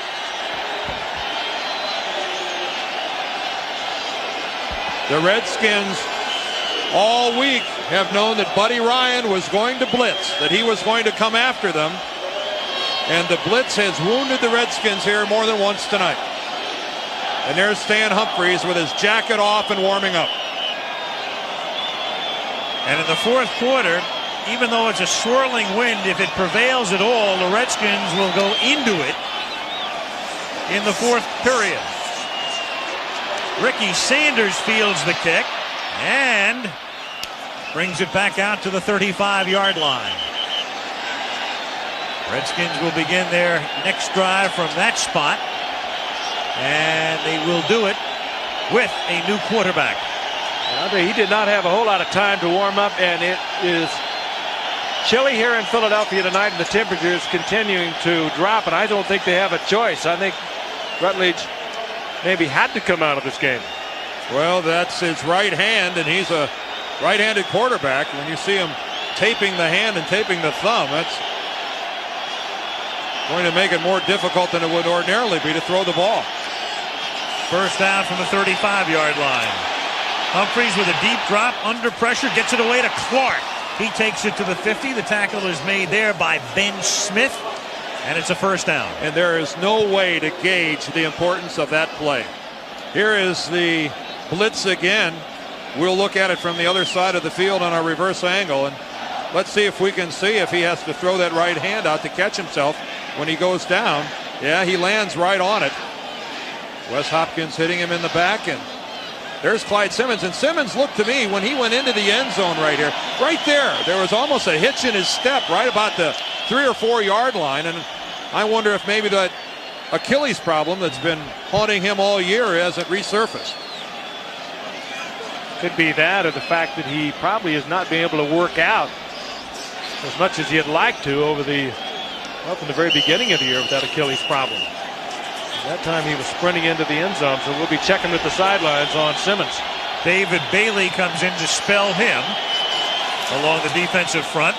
Humphreys buys time with the play fake, and on first down from the 50 goes for Gary Clark, and Clark goes down, but there is no flag. Clark reaching out. Eric Allen was there, but no interference, and it's simply second down and 10. You know, Al, you mentioned Eric Allen's name.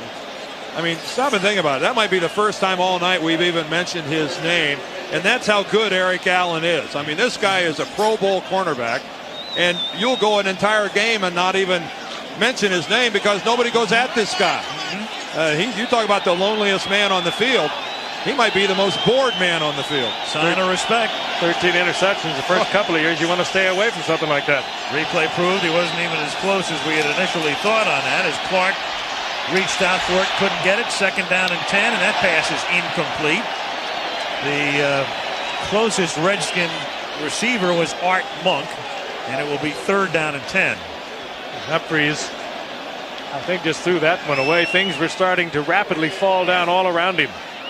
Well, in this pressure tonight. In this kind of wind, guys, correct me if I'm wrong, but the Redskins haven't run the ball yet, have they, since Humphreys came in the game? Nope. I think he's throwing the ball every try. And in this wind and under these conditions, the Redskins are going to have to try to run the football. I mean, you can't ask Stan Humphreys to throw it every time. Third and 10. They are 0 for 10 in converting on third down tonight. And they'll keep that imperfect record intact as Reggie White comes up with the loose ball. And White takes it all the way down to the 9-yard line. And Raleigh McKenzie saved the touchdown. Off an assist from Byron Evans, who batted it. The Eagles come with the safety blitz. They brought everybody. Single coverage downfield, but Humphreys just didn't have time to get rid of it. And that was really a delayed read by Evans. He hovered around the line of scrimmage, floated there, and then came in late. And as we've seen repeatedly tonight, the Eagles are getting off the ground, getting their hands in the air, and batting away balls. First and goal, a minute and a half to play in the third quarter.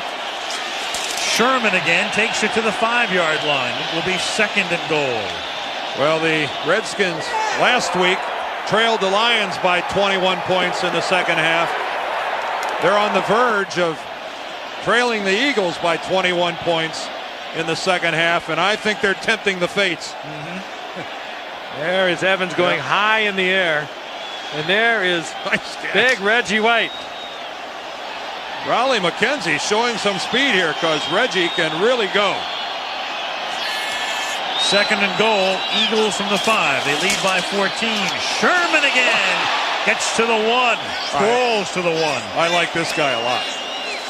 He's coming close to establishing a new Philadelphia record for carries in a game, held by an immortal. Steve Van Buren carried 35 times in a game years and years ago. He's establishing a Buddy Ryan record for running back. I can tell you that for sure. Buddy doesn't really like. You could have. Was he touched? We could have taken that back. This guy's running on his right foot and his left knee. An unusual combination. That's his 27th carry, and he's up and over 100 yards for the second week in a row. Van Buren did it, those 35 carries, back in 1949.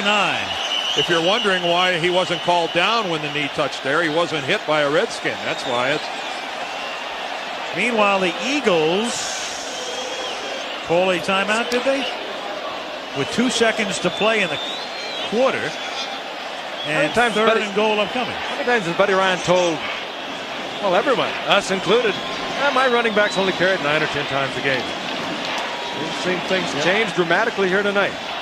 Well, first of all, his running backs have not had the skill of a Heath Sherman.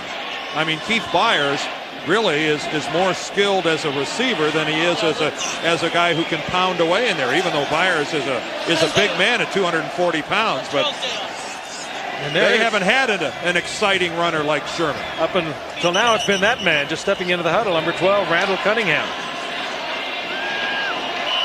Final play of the period. Coming up, 3rd and goal. Eagles from the 3.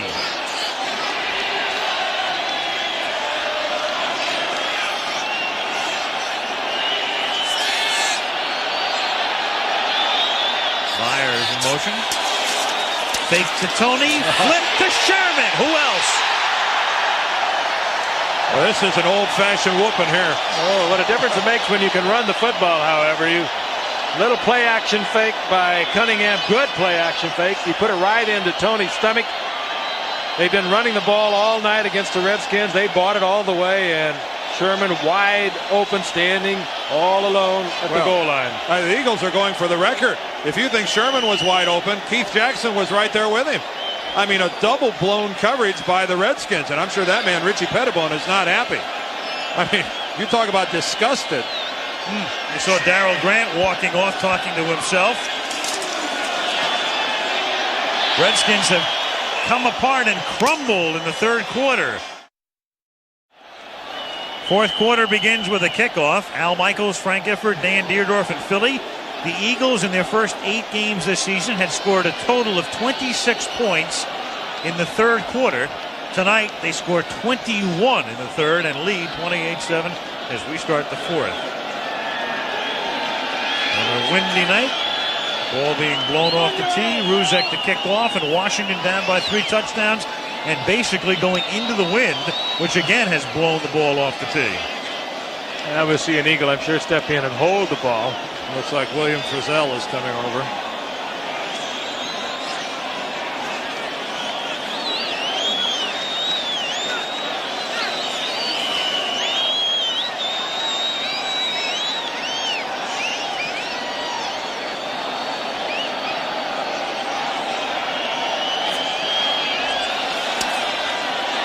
And Ruzek booms it down to the goal line. Joe Howard up past the 20.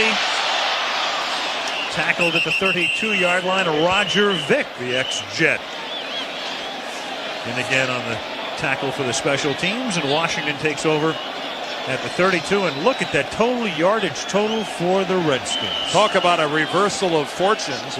89 total yards. Keep in mind they had 78 at halftime. An 11-yard 3rd quarter. 10 yards rushing. 1 yard passing. This is the same offensive team that had over 600 yards last week and 110 offensive plays. What a reversal of fortune. Humphreys on 1st down from the 33 throws, and that's incomplete. Intended for Sanders. He's covered by Smith.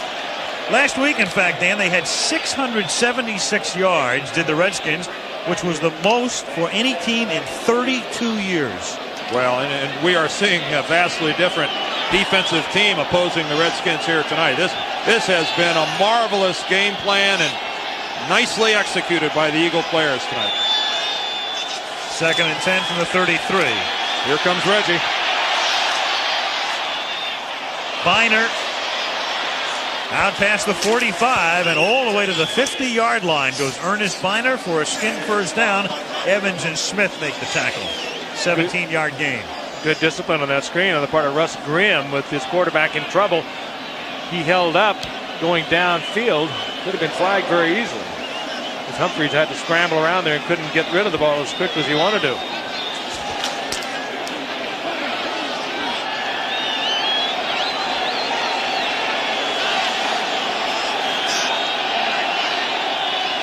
First and 10 at the 50. Clark.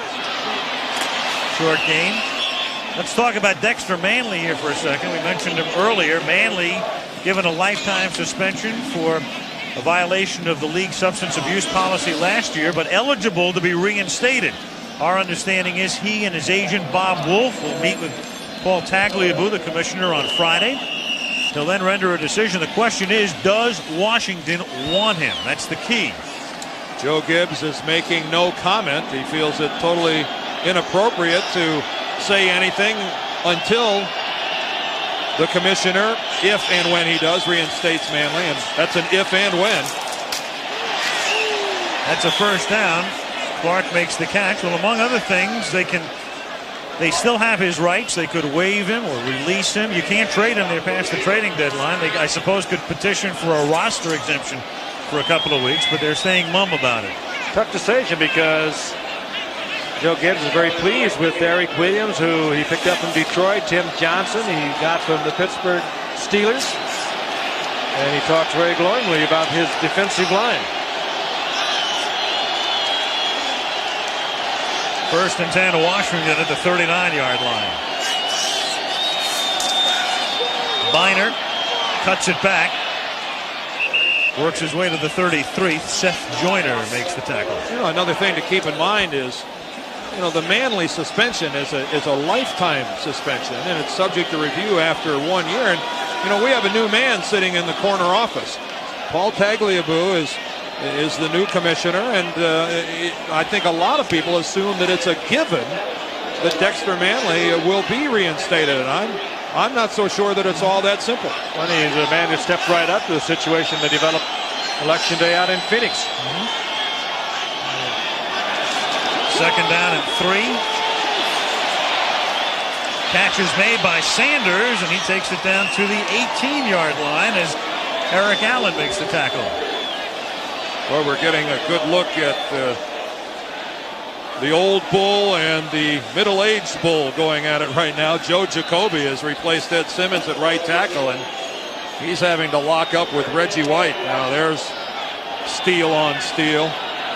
Big Joe Jacoby, who suffered a disastrous knee injury, has come back from it, and mostly a backup here for the Redskins, but boy, what a great player he was.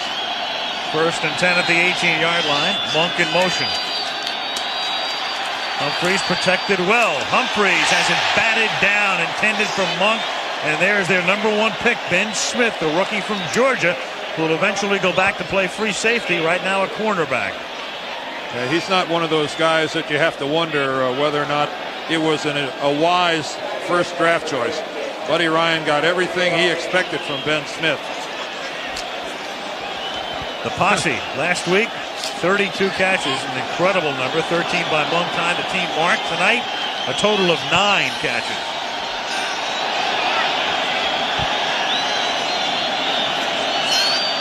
Second and 10 at the 18.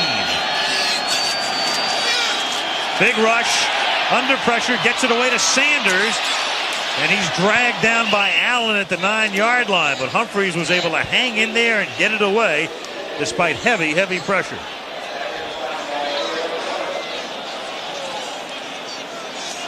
The Giants a couple of weeks ago, they took the posse out of the game, and they were able to beat the Redskins. And the Eagles have pretty much done that this evening. And when they've been able to make the reception, they've been held to little or no yardage at the end of the reception. They are good runners, this group. Clark, Monk, Sanders. On 3rd and 1, it is Ernest Biner, very close. Mike Golick makes the tackle, and he does not appear to have made it. And again, you know, you can overstate the significance and meaning of some statistics, but it is pretty revealing when you are 0 for 12 on 3rd down conversions. Well, maybe they'll have better luck on 4th down. Yeah.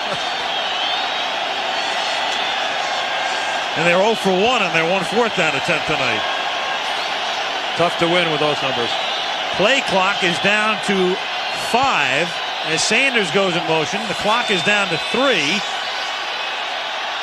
And it is Humphreys fighting his way in an attempt to get the first down, and I don't think he's got it. Reggie White is there to stop him. The Eagles are convinced it's their football. And I think Humphreys is hurt. Did you see his leg get twisted when he went down? I think Stan Humphreys has really hurt. He's grabbing his right knee. Oh. Well, you saw Rutledge with his thumb tape. Gary Hogeboom is their other quarterback, but he is inactive tonight. Not even eligible. And there is Rutledge as Gibbs goes over to check and see whether he can unwrap it and get back in. Watch Reggie White twisting back to the inside, and there it is. Look at the right knee pinned underneath. And you can see Stan Humphries screaming right there. Oh, that is not a pretty sight. An insult to injury. He didn't make the first down, and the Eagles have the ball at the 9-yard line. When the Redskins get the ball back, they'll see about Rutledge on the left. There's Gary Hogeboom, who's inactive on the right. If they have to go to somebody beside Rutledge, number 30 is Brian Mitchell. He's a running back and a return specialist. He's a rookie, but he did play quarterback in college at Southwestern Louisiana, so he could be the man. Well, Stan Humphries on his way to the locker room. He'll be taken off on a cart. Probably on his way to the injured reserve list. Mark Rippon is on his way back from the injured reserve list. Jeff Rutledge is hurt. It's a mess right now as far as the Washington quarterback situation is concerned.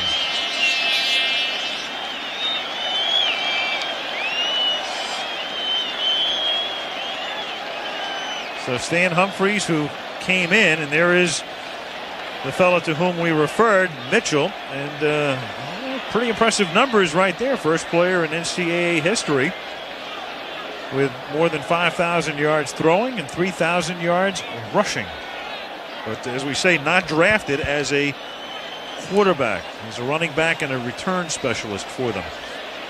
So the Redskins, who pinched themselves all week after that stunning victory last week and felt they'd put things back together, now find themselves in very dire straits, physically and emotionally and on the scoreboard as well, and are just 9:55 away from seeing their record become the same as the Eagles, 5-4. Heath Sherman with another carry for a minimal gain.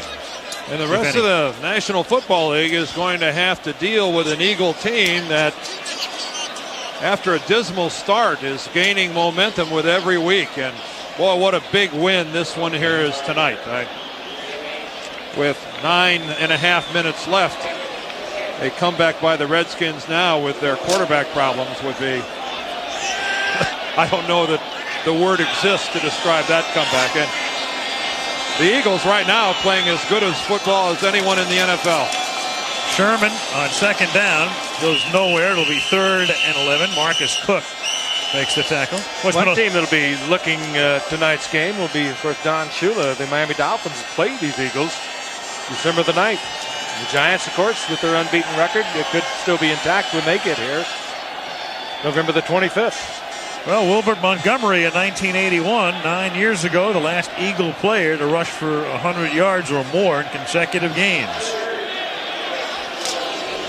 Heath has done it tonight. It is 3rd down and 11. 8:35 remaining. Philadelphia leads by 21. Cunningham.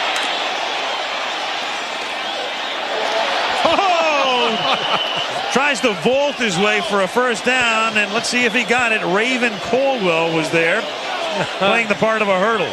I think he got it. And that's not an unusual move by Cunningham. He often will try to hurdle a tackler, and he gets the first down. Boy, you'd expect that. Whoa, Randall goes we down. got a problem with Cunningham.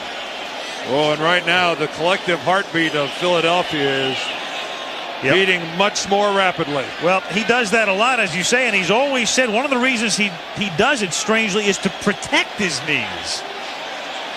Watch him go up.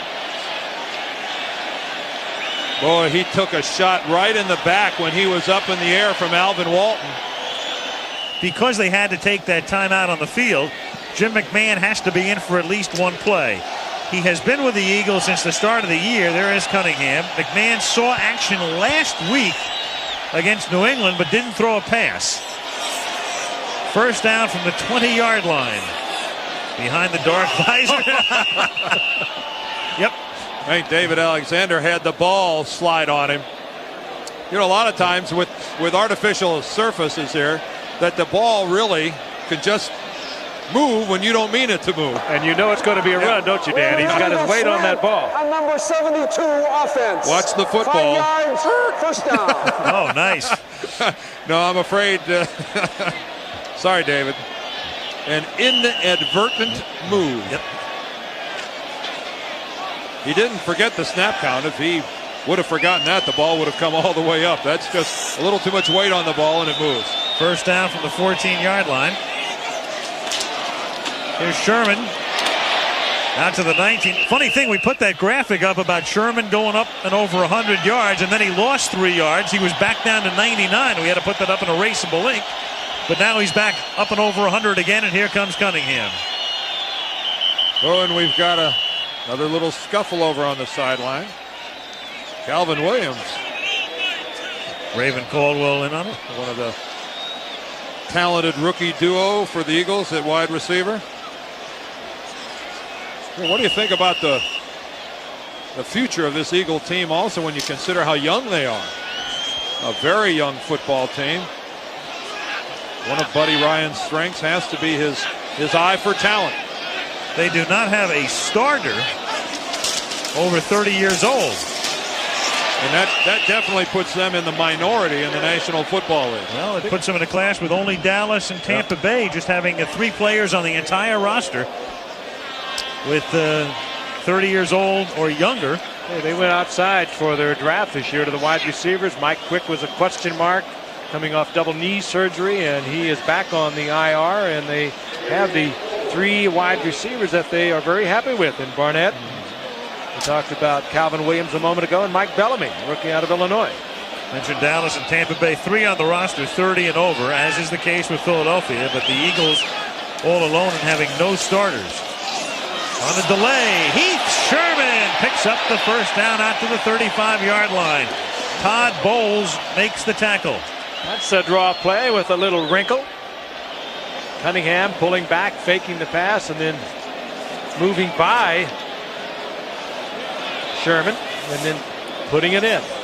Now this takes a little bit of work, a little practice. There's the fake. You move by him, slipping the draw, and he runs slow. A lot of the Redskins didn't even see him come out of there. Well, you know, he's going to, the way it looks right now, he's going to break that Van Buren record of all things, a record that has stood since 1949. He's already carried 32 times tonight, has Heath Sherman. 1st and 10 from the 35-yard line. 5:22 to go. Carry number 33 nets nothing. 2nd and 10. And in the history of this franchise, only Van Buren with 35 carries and Ernest Jackson with 34 in 1985 have carried more in one game. A guy that when he was drafted in New York, when they announced his selection in the 6th round by the Eagles, he was called Sherman Heath. An inauspicious debut. There on the right, seated, is Norman Brayman, the owner of the Philadelphia Eagles and one of the National Football League's more influential owners. 2nd and 10 from the 35. Now there's movement. That won't count. That will not be carry number 34 for Sherman. I believe that play was whistled dead before it began. Looks like Ron Heller on the left side. Number 73, the left tackle, was. False start, number 73, offense. 5 yards, 2nd down. 2nd and 15. Clock went down to 0. Yeah, the flag's on the field for delay. Delay of game, offense, 5 yards.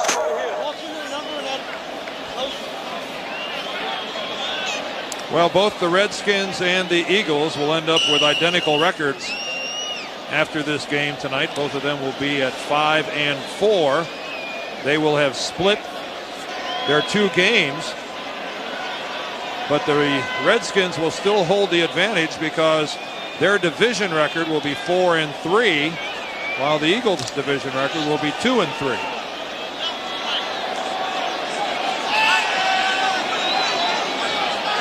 Second and 20 from the 25. Sherman tripped up at the 22-yard line. Martin Mayhew comes in there. What's that, 34 carries? 34. Yep, one more ties Van Buren's record. Heath Sherman from Texas A&I. In the 6th round, probably because he is only 6 feet tall, 190-pounder. He gained over 5,000 yards at Texas A&I. Stop and think about that for a minute. That's a lot of yards. 5,280 to get you some mileage out of that one. 3rd and 23, and he puts his name alongside Van Buren's as he takes it out to the 30. The day that Van Buren carried 35 times, he did it against the New York Bulldogs and gained 174 yards. Well, draw this man a hot bath. He deserves it. Heath Sherman getting his chance to show the country that he has arrived. Back-to-back 100-yard efforts, and folks get used to that name. I think the Eagles like to see a few more games like tonight out of that kid. Well, the Eagles next Sunday go to Atlanta, so Heath will try to burn down Atlanta, I suppose, huh? I got it. I got it. Come on, guys, it's getting late. Kick by Fiegels, taken by Howard at the 31. Brings it back to the 44-yard line with 2:51 to play. 2:51 left in the 4th. Britt Hager laid a major pop on Joe Howard on that run back, and Howard is still sprawled out. Well, a helmet-to-helmet hit. Joe Howard takes it right in the ear hole. Watch number 80. Here comes Hager from the right there. The top of his helmet right on the side of Joe Howard's helmet. And he is still down on the field. Well, Mitchell's going to come into quarterback here, but this game is over as far as the Redskins are concerned. Been a real very difficult night for the Redskins in every way. Remember, Stanley got hurt, the punt returner, early on. Then Riggs went out with a sprained foot. Minuski went out. Humphreys is gone. And now Howard. Mozienko turned an ankle on a punt, and you wonder if that didn't play into the Redskins going for it on 4th down one time. Rutledge with his thumb. I mean, this has been just a disaster for the Redskins. And on top of all those things, they got outplayed by the Eagles. Well, Brian Mitchell will take over, and before he can throw a pass, we've got a flag. Remember, he threw a pass on the fake punt before, so he's 0 for 1 tonight. False start, number 63, offense, 5 yards, first down. Raleigh McKenzie.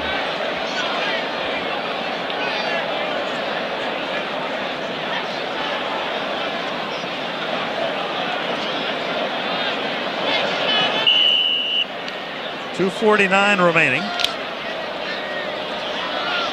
Eagles with a 21-point outburst in the 3rd quarter. On top, 28-7.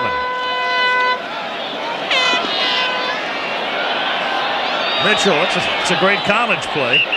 And the tackle is made at the 48-yard line by Ben Smith. He rushed for 1,300 yards plus as a senior.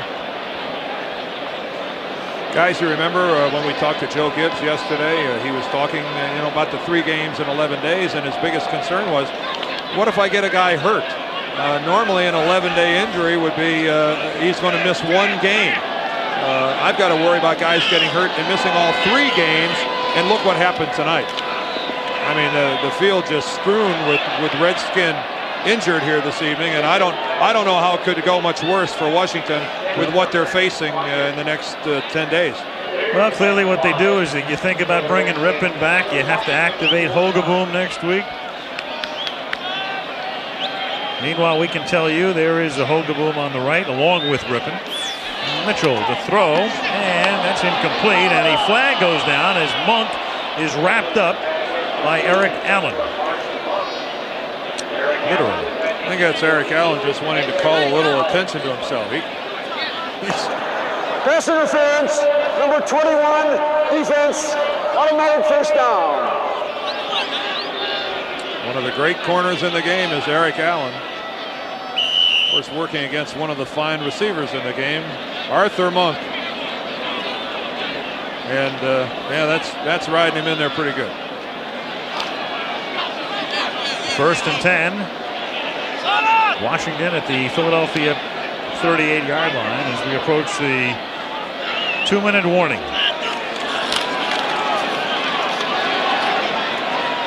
Mitchell throws, incomplete, intended for Art Monk, and the 2-minute warning comes with 1:58 remaining in the game in Philadelphia.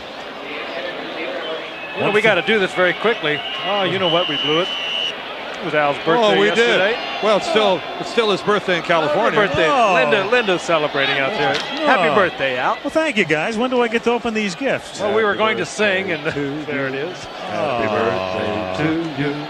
Happy birthday, dear. Happy birthday to you. How old are you? In the words of my friend Alan Malamud, I am now closer to 60 than 30, so you can figure it out. You're 46. 5. You better tell NBC. Now, how old are you? What'd they say? Now, how old are you? Now, wait a 46. second. No, wait, how old are you? Is that what they said? How old are you? 45. Are you 45? Yeah. 45 plus 45 is 1990, right? Well, I started That's funny. I started going the other way in the mid-40s too, Al. It's my party, and I'll cry if I want to. Come on. I just want you to know, as we watch this pass from Brian Mitchell downfield to Jimmy Johnson, Yep. as I do a little play-by-play, I just want you to know, Al, that statistics are very important to us here on Monday Night Football. And Yes. it's very strange because I had a conversation this afternoon with your brother, David Michaels, who's a producer over at NBC, and David tells me that you're 46. David's lost it. And I said, David, come on now. I mean, Al's telling all of us he's 45. He said, I ought to know when my brother's birthday is. He's 46. The man, that's it. He is out of the will. I mean, Al, we're getting some varying reports on your age. Now, don't believe everything you hear. There is misinformation strewn all over I just thought the Northern Hemisphere. in the interests of good journalism that we should bring that to light. Right, yeah, that is our number one priority, right? That's why I read in the paper. Well, thanks for the Mercedes, Dan. I appreciate it. I understand it's in the driveway. Yeah, right. In Dan's driveway. On second down, Mitchell throws. The catch is made. No. He didn't get in, but he did make the catch. Ricky Sanders is there, and he is just short of the goal line.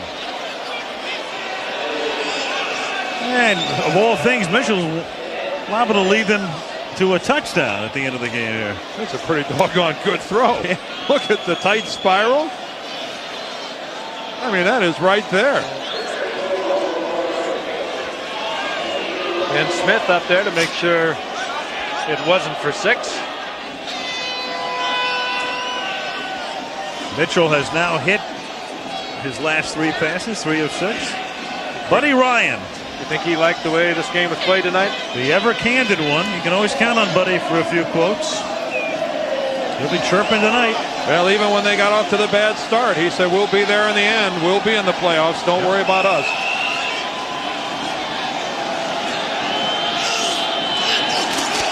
Mitchell. Well, why not? He deserves it. He's in there for the touchdown. He was buffeted around when he went in. One of the Skins looking to call a timeout. You don't have to do that with the touchdown having been signaled. And with 44 seconds remaining, Mitchell guides them down the field.